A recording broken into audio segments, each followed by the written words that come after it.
il y avait un riche marchand qui avait 4 femmes. Il aimait la 4e femme et l'ornait de robes extravagantes et la traitait avec délicatesse. Il prit grand soin d'elle et ne lui donna rien d'autre que le meilleur. Il a aussi beaucoup aimé sa 3e femme. Il était fier d'elle et a toujours voulu la montrer à ses amis. Cependant, le commerçant a toujours eu très peur qu'elle s'enfuit un jour avec d'autres hommes. Le marchand a aussi aimé sa 2e femme. Elle était très attentionnée, toujours patiente et sa confidente. Chaque fois que le marchand faisait face à des problèmes, il se tournait toujours vers sa 2e femme et elle l'aidait toujours à s'en sortir et à traverser les moments difficiles. La première épouse du marchand est une partenaire très loyale et a fait de grandes contributions dans le maintien de la fortune et des affaires de son mari, ainsi que prendre soin de la maison. Cependant, le marchand n'aimait pas la première femme, et bien qu'elle l'aimait profondément, il ne la remarquait guère. La fin arriva. Un jour, le marchand est tombé malade. Peu de temps après, il savait qu'il allait bientôt mourir. Il pensa à sa vie luxueuse et se dit : « Maintenant j'ai 4 femmes avec moi.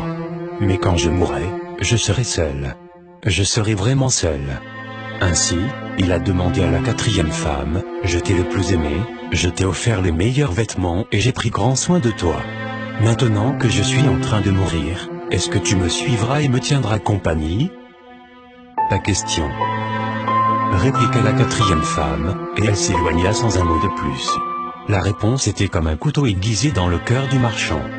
Le marchand triste a alors demandé à la 3e épouse : « Je t'ai tellement aimé pendant toute ma vie. Maintenant que je suis en train de mourir, est-ce que tu me suivras et me tiendras compagnie ?» Non, répondit la 3e femme. La vie est si belle ici. Je vais me remarier quand tu mourras. Le cœur du marchand fondit de tristesse. Il a ensuite demandé à la 2e femme : « Je me suis toujours tourné vers toi pour obtenir de l'aide et tu m'as toujours aidé. Maintenant, j'ai encore besoin de ton aide. Quand je mourrai, veux-tu me suivre et me tenir compagnie ?» Je suis désolé, je ne peux pas t'aider cette fois, répliqua la 2e femme. Tout au plus, je ne peux que t'envoyer dans ta tombe. La réponse tomba comme un coup de tonnerre et le marchand fut dévasté. Puis une voix criait : « Je pars avec toi. Je te suivrai peu importe où tu iras. » Le marchand leva les yeux, et il y avait sa première femme. Elle était si maigre, presque comme si elle souffrait de malnutrition. Très affligé, le marchand dit : « J'aurais dû prendre bien soin de toi, pendant que j'avais la possibilité. » Chaque homme et chaque femme a 4 épouses Marie. Que signifient ces femmes ? La 4e femme. La 4e femme est notre corps. Nous aimons tellement notre corps. Nous prenons soin de lui, nous mettons des vêtements et des chaussures. Nous donnons de la nourriture à celui-ci.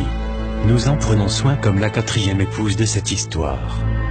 Mais malheureusement, à la fin de notre vie, le corps ne peut pas nous suivre dans l'autre monde. La 3e femme, notre 3e épouse, nos possessions, statut et richesses. Quand nous mourrons, ils vont tous aux autres. La 2e femme, la 2e épouse est notre famille et nos amis. Peu importe à quel point ils étaient là pour nous quand nous sommes en vie, le plus loin qu'ils puissent rester près de nous et jusqu'à notre tombe. La 1re femme, la 1re épouse est en fait notre âme, souvent négligée dans notre quête de la matière, de la richesse et du plaisir sensuel. Une histoire à nous faire méditer sur nos priorités, une invitation à nourrir son âme avant son corps, de vivre toujours avec l'idée que nous serons seuls après notre mort, et que malgré les richesses que nous aurons accumulées, l'important est d'avoir une belle existence, d'avoir laissé une bonne trace, une leçon de vie. Merci de liker cette vidéo. Merci de partager cette information autour de vous.